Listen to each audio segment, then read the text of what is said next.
राजयोगी बनो राजयोगी, मेरे प्यारो बनो राजयोगी,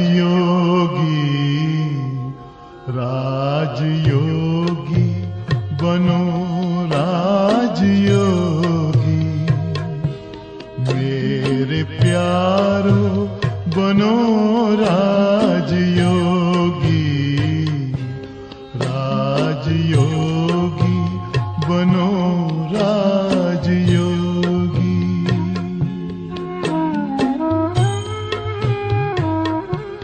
जिंदगी में परम शांति होगी, मेरे प्यारो बनो राजयोगी,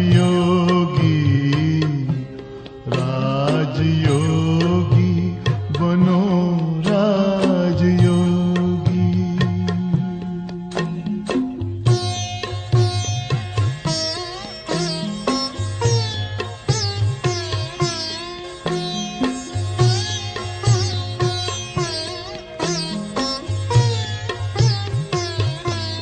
मन का दर्पण दमकने लगेगा, आत्मचिंतन चमकने लगेगा,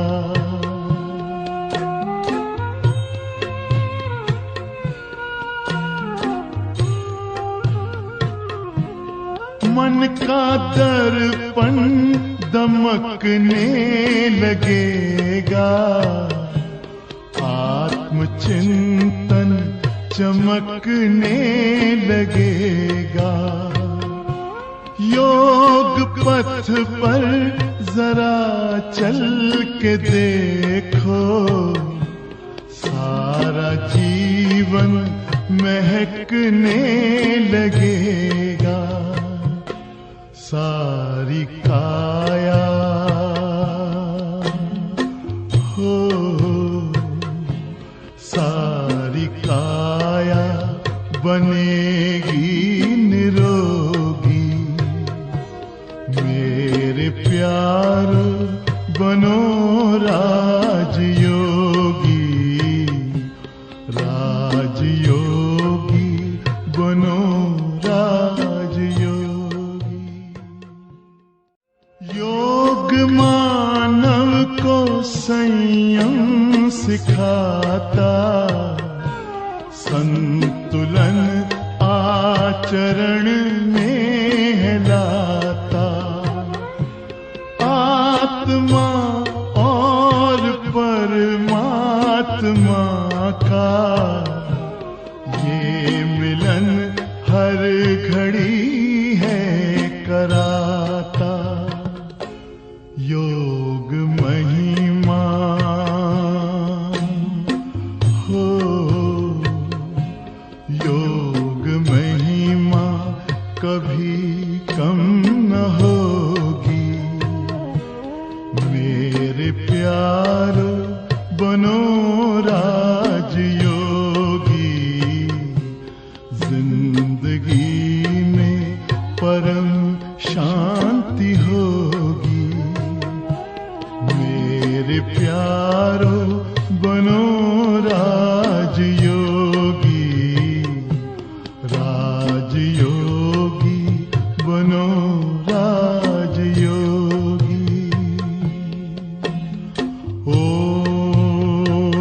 ओम शांति, ओम शांति, ओम शांति, ओम शांति, शांति, शांति, शांति, शांति। ओम शांति। आज 19 अगस्त 2021 के परमात्मा के महावाक्य, मीठे बच्चे, तुम सच्चे सच्चे राज ऋषि राजयोगी हो। तुम्हें राजाई के लिए पवित्र ज़रूर बनना है। तुम सच्चे सच्चे राज ऋषि राजयोगी हो। तुम्हें राजाई के लिए पवित्र ज़रूर बनना है। भगवान ने कहा तुम सच्चे सच्चे राज ऋषि हो, मना राजाई पद की प्राप्ति करने वाले भी हो, और ऋषि मना तपस्वी भी हो। और सच्चे सच्चे राज ऋषि मना अपनी कर्म इंद्रियों पर राज्य करने वाले। मैं मास्टर हूँ, मैं आत्मा इस शरीर की मास्टर हूँ और मैं इन कर्म इंद्रियों की मालिक हूँ। तो क्या करें, आत्मा राजा है और ये प्रजा है, इस प्रजा के कंट्रोलर। तो ऐसे सच्चे सच्चे राज ऋषि और राजयोगी बनने वाले बच्चे, बाबा ने कहा तुम हो, तुम्हें तो पवित्र ज़रूर बनना है। मन वचन कर्म से पवित्र बनना है। प्रश्न है, कौन सा अटेंशन राजाई के लायक बना देता है? कौन सा अटेंशन राजाई के लायक बना देता है? कौन सा अटेंशन रखें? उत्तर, अगर पढ़ाई पर पूरा पूरा अटेंशन है तो राजाई मिल जाती है। ईश्वरीय पढ़ाई पर फुल अटेंशन कि हमें कौन पढ़ा रहा है और क्या पढ़ा रहे हैं। बाप जो सुनाते हैं उसे अच्छी रीति सुनकर धारण करो। बाप ने सुनाया और बच्चों ने सुना तो राजाई मिल जाएगी। अगर सुनते समय उबासी देते व झुटका खा लेते, उबासी माना जमघाई आना, या झुटका माना कि नींद आती है, झुटका खा लेते, बुद्धि भटकती तो राजाई गंवा देंगे। इसलिए पढ़ाई पर पूरा अटेंशन दो, परमात्मा की पढ़ाई पर फुल अटेंशन दो। ऐसा समय फिर कभी नहीं आएगा, ऐसा मीठा शिव बाबा कभी नहीं मिलेगा, ऐसा ऊंच ज्ञान कभी नहीं मिलेगा, ऐसा स्व परिवर्तन की प्रेरणा देने वाला कभी नहीं मिलेगा, ऐसी सतयुगी बादशाही देने वाला कभी नहीं मिलेगा। तो अगर ऐसी दुनिया में चलना है, ऊंच कमाई करनी है, ऊंच पढ़ाई पढ़नी है, तो अटेंशन देना बहुत ज़रूरी है। आज का गीत, हमें उन राहों पर चलना है जहाँ गिरना और संभलना है। जीवन में चल तो रहे हैं, कभी कभी गिरावट आती है, कहीं ना कहीं कोई ना कोई विघ्न आता है लाइफ में, मन में तूफान आते हैं। तो भगवान ने कहा क्या है, गिर तो जाते हैं लेकिन संभल जाओ। कोई घोड़े पर बैठता है तो क्या करता है, चलता है ना, फिर क्या करता है, गिरता है मान लो, फिर संभल जाएगा, ये थोड़ी ना कि गिरा ही रहेगा। तो उसी तरह से हमें भी क्या है, अपने पथ पर आगे ऊंचे उठते ही रहना है, ये नहीं कि गिर ही जाए। हमें उन राहों पर चलना है जहाँ गिरना और फिर संभलना है। धारणा का मुख्य सार क्या है? हाँ, फिर भगवान को हम लोग गुड मॉर्निंग तो रोज करते हैं।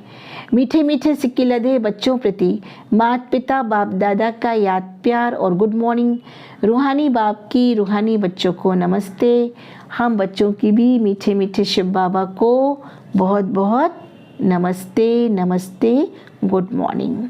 धारणा के लिए मुख्य सार है, धारण क्या करना है, कुल कलंकित करने वाला कोई भी खराब काम नहीं करना है। कुल कलंकित करने वाला कोई भी खराब काम नहीं करना है। ऐसा कोई कार्य ना करें जिससे क्या हो, निंदा हो। क्योंकि अगर एक से भी कोई गलती हो गई तो क्या होगा, कहते ना एक मछली सारे तालाब को गंदा कर देती है। एक से भी अगर कुछ मिस्टेक हुई तो क्या होगा, सभी कहेंगे ना सभी ऐसे हैं, ऐसा कहेंगे ना। इसलिए भगवान ने कहा ना, बहुत बहुत अपने पर अटेंशन दो, कोई भी गलती नहीं करो, है ना। तो ऐसा कोई कार्य नहीं करना है, खराब काम नहीं करना है। पवित्र बनने की अपने आप से प्रतिज्ञा करनी है कि मुझे अपने जीवन को पवित्र बनाना है, योगी बनाना है। सेकंड पॉइंट, अब अपना टाइम मनी वेस्ट नहीं करना है। अपना टाइम मनी एनर्जी इधर उधर की बातों में, व्यर्थ बातों में, है ना, उसमें वेस्ट नहीं करना है। व्यर्थ के एंटरटेनमेंट में कि चलो ये देखें, चलो वो देखें, ये सब में मनी भी वेस्ट होगा, टाइम भी वेस्ट होगा, एनर्जी भी वेस्ट होगी। भगवान कहते नहीं, ये सब भी अच्छी चीज़ें नहीं। अभी तो इस समय वो समय है कि स्व परिवर्तन करने का। तो परमात्मा आके इतनी सुंदर वाणियाँ सुना रहे हैं। अभी कोई बाहर की बातों में हमें बुद्धि ले ही नहीं जानी है। अब अपना टाइम मनी वेस्ट नहीं करना है, उसको बेस्ट खाते में लगाना है, ईश्वरीय खाते में लगाना है, परमात्मा कार्य में लगाना है। जो सफल करेगा अपना मनी, अपना टाइम, अपना जो भी है हमारे पास, उसको जो सफल एनर्जी सफल करेगा वही सफलता को प्राप्त करेगा। फूलों के बगीचे में चलने के लिए कांटे निकाल देने हैं। अगर सतयुगी दुनिया में चलना है तो मन के विकारों रूपी कांटे निकालते चलें। आज का वरदान, पहले आपके पाठ द्वारा ताजधारी बनने वाले चतुर सुजान भव। तो क्या करें?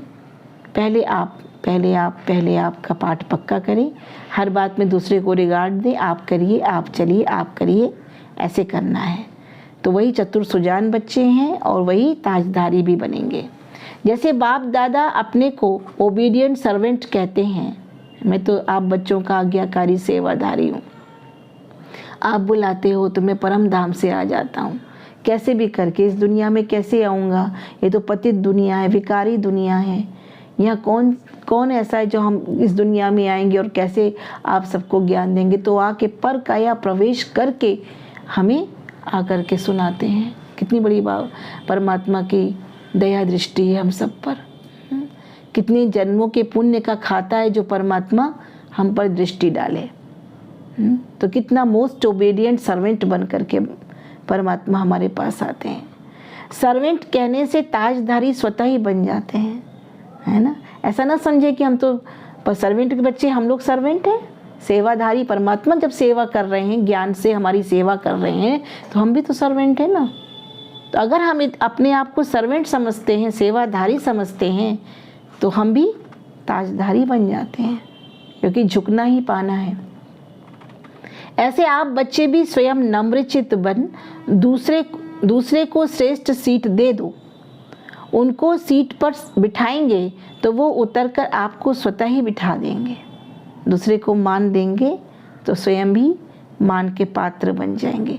अगर आप बैठने की कोशिश करेंगे तो वो बैठने नहीं देंगे। इसलिए बिठाना ही बैठना है, इसी में खुशी है। उनको बिठाना ही बैठना है। तो पहले आपका पाठ पक्का करो। हर बात में पहले आप। कितना अच्छा मैनर्स भगवान सिखा रहे हैं। फिर संस्कार भी सहज ही मिल जाएंगे। आपसी संस्कार भी सहज ही मिल जाएंगे। ताजधारी भी बन जाएंगे। यही चतुर सुजान बनने का तरीका है। भगवान कहते हैं अगर ऊंच पद पाना है, यही चतुराई धारण करो कि सबको रिगार्ड देंगे। जितना रिगार्ड देंगे तो ताजधारी बन जाएंगे। इसमें मेहनत भी नहीं और प्राप्ति भी ज़्यादा है। आज का स्लोगन, अंतर्मुखी एकांतवासी बनने वाली श्रेष्ठ आत्मा ही, अंतर्मुखी एकांतवासी बनने वाली श्रेष्ठ आत्मा ही अव्यक्त स्थिति का अनुभव करती है। अव्यक्त स्थिति का अनुभव करती है। अंतर्मुखी शांत स्वरूप अवस्था, कहते हैं ना, अंतर्मुखी सदा सुखी। और एकांतवासी बनने वाली आत्मा ही कैसी होगी? अव्यक्त स्थिति का अनुभव करती है। अर्थात इस देह और देह की दुनिया से न्यारे, इस व्यक्त भाव से न्यारे अव्यक्त स्थिति माना इससे परे रहने की स्थिति का अनुभव करती है। ओम शांति।